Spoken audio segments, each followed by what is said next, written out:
बिहार महागठबंधन में पशुपति पारस की एंट्री मुश्किल दिख रही है। मंगलवार को जैसे ही उन्होंने मोदी कैबिनेट से इस्तीफा दिया तो यह बात सामने आने लगी कि वह महागठबंधन का दामन थाम सकते हैं।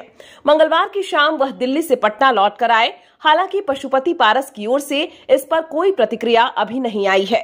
महागठबंधन में शामिल होते हैं या नहीं, यह बहुत जल्द साफ हो जाएगा।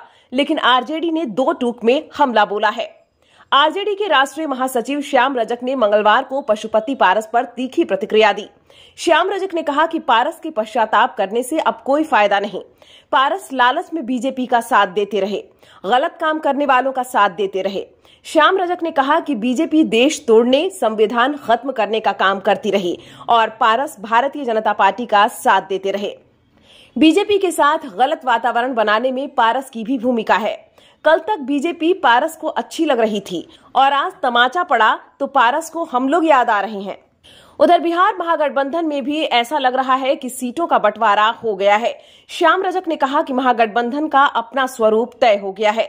सीट बंटवारे का ऐलान 20 मार्च को हो सकता है।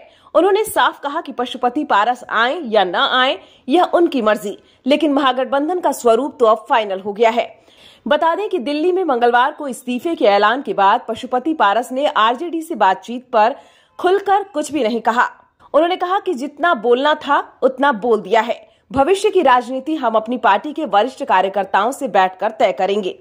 लोकसभा चुनाव 2024 की घोषणा हो गई है और पशुपति कुमार पारस ने मोदी कैबिनेट से इस्तीफा दे दिया है। मतलब एनडीए से भी नाता तोड़ लिया है और कुल मिलाकर कह सकते हैं कि पशुपति कुमार पारस ने अब बीजेपी का साथ भी छोड़ दिया है। ये नहीं भूलना चाहिए कि पशुपति कुमार पारस बीजेपी के साथ होने की बदौलत ही केंद्रीय मंत्री बन पाए थे और इस मुगालती में भी उनको नहीं रहना चाहिए कि बीजेपी ने उनकी किसी राजनीतिक ताकत की वजह से साथ दिया था और उनको लोक जनशक्ति पार्टी के संसदीय दल का नेता बनाया जाना भी वक्त की नजाकत और जरूरत थी। वो तो तात्कालिक राजनीतिक परिस्थितियों का फायदा उठाने में सफल रहे। बीजेपी तक मामला पहुंचने से पहले तो पशुपति कुमार पारस को ज्यादा मदद नीतीश कुमार से ही मिली थी। नीतीश कुमार को चिराग पासवान से बदला लेना था और वो पशुपति कुमार पारस का इस्तेमाल कर लिए।